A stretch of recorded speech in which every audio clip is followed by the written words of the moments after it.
Good afternoon. A judge tried to force them.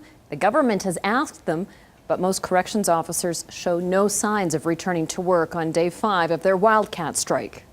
There's our Whoop Up Days float. Justice workers across the province continue to picket today, including in Lethbridge. They're demanding the government take health and safety concerns about Edmonton's new remand centre seriously before they'll go back to work. But the province says support for the strike is actually waning. Sheriffs, court staff and about 42 guards are already back on the job. The province has found the union in contempt of court, and the fines against it mount by the day. It's now $500,000 a day if the striking guards continue. The fines are substantial for the AUPE. Now, another $500,000 will be added on tomorrow if they're still on the picket lines at noon. But the province says, as we mentioned, support is waning. Sheriffs and about 42 guards have already crossed the lines. That's about 10% of the workforce. Many of them are in Medicine Hat. But one place support isn't waning is online. Here's what some people have posted on our CTV Lethbridge Facebook page. The problem is how our province refuses to address the concerns. They should not have to return till there is a mutual agreement that not only addresses the issues but provides a solution. That's according to Steve. Meanwhile, Grimm says it's encouraging to see people standing up to the system, and Aaron says, I agree with this strike. If a group of workers walks off the job illegally and understands the implications that the conditions they face on the job must warrant this type of action. You do a dangerous job. Most people will never consider that you deserve safer conditions. Lethbridge Regional Police have charged a 23-year-old man with the sexual assault of a 3-year-old girl. Officers responded to a report of a sexual assault at a Southside home. An investigation determined that a man had sexually assaulted a 3-year-old girl in a bedroom. Joseph Cecil Tallow of Lethbridge is charged with sexual assault and sexual interference. A court date is not yet available.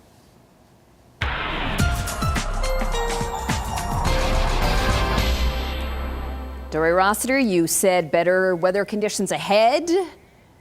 Please tell me they're still coming.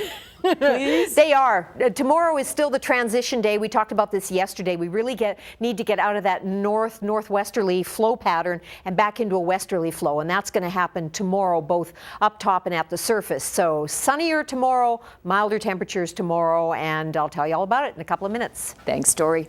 The Alberta government has given the go-ahead to the construction of 5 new schools in central and southern Alberta, and Lethbridge will be getting one of them. A new public elementary school will be built in West Lethbridge. Terry Vogt reports.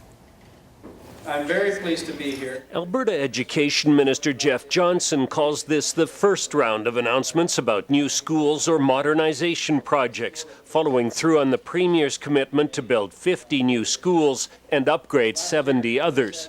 The difficult thing for the Minister of Infrastructure and myself is to take the priority list from all the school boards across the province and weigh them against each other. High on the list, one of 6 projects announced today, a new elementary school in Lethbridge, one that will accommodate up to 600 students from kindergarten to grade 5. This is our #1 priority in elementary school for the West Side. The new school will take some of the pressure off other elementary schools in West Lethbridge, like Nicholas Sharon and Mike Mountain Horse, a school that's already bursting at the seams and expecting more students in the fall.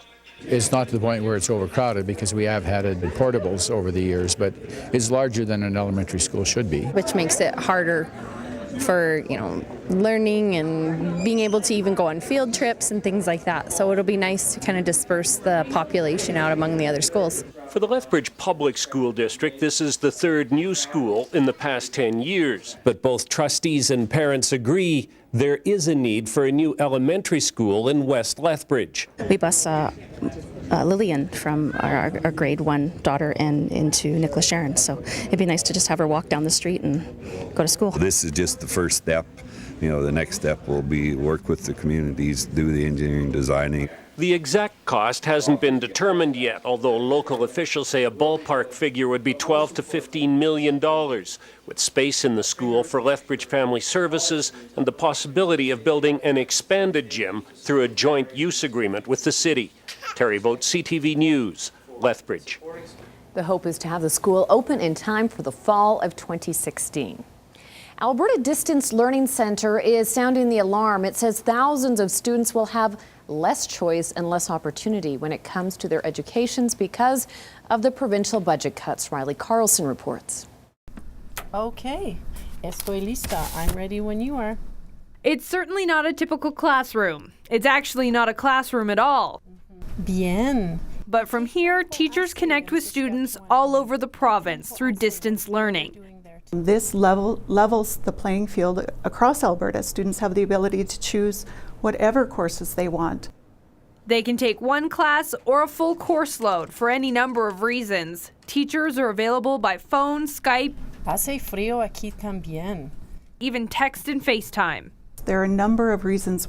It could be that they're traveling, it could be that they're confined to a hospital, it could be that their school just doesn't offer the courses that they need. Now Stacey fears educational funding cuts from the March budget will make it more difficult for high schools to offer distance learning. Really what they did is cut students' choice and flexibility. Students no longer will have the incentive to take courses through us. They won't be able to because schools won't be able to afford it. I dance every day of the week, so it's good to have the free time. Taking a full course load via distance education has allowed her to dance full-time and improve her grades as she gets closer to graduating. I found it's really good for me because I've learned how to manage my time well, and that's definitely something I didn't know how to do before. Hardesty, Drayton Valley, Cold Lake, Claresholm. Signatures from across Alberta are now being collected online, hoping if they get enough, the province will reverse its decision on funding cuts. Collectively, if we get a number of people signing, I think the government can only take notice. ¿Qué tiempo hace? What's the weather doing there today? Riley Carlson, CTV News, Calgary. Time's almost up to pay the tax man. The deadline is midnight tonight if you haven't done them yet. Jim Short of Liberty Tax Service in Lethbridge says many clients still wait until the last day to file. They'll be open late tonight, handling the dozens of claims coming in the doors. Those who fail to file by today's deadline could face a 5% penalty if they owe. Short says they've seen a number of clients who are even filing for multiple years. Each year, we're constantly filing several years of returns for people. So there are many people out there who are delinquent in filing. So yeah, they're subject to some severe penalties if they owe a lot of money. If you haven't filed yet, most tax offices are open late tonight, but they will be back to regular business hours tomorrow. A day off from school, but doing science activities is always sparking the interest in post-secondary education and science. And that was what was happening today at the University of Lethbridge, the Let's Do Science Day. They're high-impact, hands-on activities that they wouldn't necessarily get to see in the classroom. Plus, it gives them a taste for university life. We take them around the campus, they get to see the university and what it might be like to work in a lab and take lab courses while they're at post-secondary education. A group of Lethbridge filmmakers are anxiously waiting to find out if they will qualify for the next level in a $1 million film contest. They're creators of a film called Rosalind Revenge, hosted a wine and cheese party at the University of Lethbridge. It was to generate hype about the film and the contest, which is being put on by a film company called Cinecoup. People can log in and watch trailers and other projects. The Lethbridge project was among the top 40 voted for. The top 15 ended on Sunday. Yeah, it's an exciting time, and yeah, we're just having a lot of fun doing what we do, and it's really great to have all the community support that we do have, because without that we wouldn't be in this position right now. To know that we've made it through the first cut of 50 is incredible, but now we're getting cut down to 15. So 25 projects are leaving, and it's getting really tough. It's really, really cutthroat at this point. And the top 15 will be announced tomorrow night. Well, many people these days are looking for healthy, fresh food that carries a smaller environmental footprint. In Lethbridge, a wide range of local growers and producers are now making their products available through a project called Field Boxes. The details are inside this week's episode of Farm.tv. For Lethbridge residents who have wanted to support local food producers but don't know how to do so, a new service might be just the answer. Field Boxes is a project by which people sign up for a 18-week period, and they have access to approximately 20 different local growers and producers that provide natural and or organic foods. Right now, the service is to run from mid-June through mid-October, but that could change. Because we work with a lot of greenhouse growers, and of course your dairies and your honeys, your wine vinegars, those are year-round. If there's enough demand, we'll continue to run the program year-round. Most of our producers are within a 50-kilometer radius. However, there's some specialty products that are brought in from further away. But again, it's local. We emphasize the local growers that take pride in what they're producing. Georgina says this type of service has become popular in places like Toronto, Calgary, and other cities. So within a 72-hour period, it really is farm gate or out of the field to your refrigerator, to your dinner plate if you choose. Farm TV is brought to you by DA Building Systems. Now take a look at Canada's new $5 bill. It was debuted today in space. Space Station Commander Chris Hadfield unveiled the new design.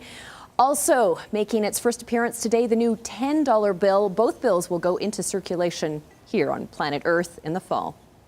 And the markets wrapped up April with a bang. The S&P 500 closed the day at a record high. NASDAQ, highest level since November of 2000. And the Dow closed up for the 5th straight month.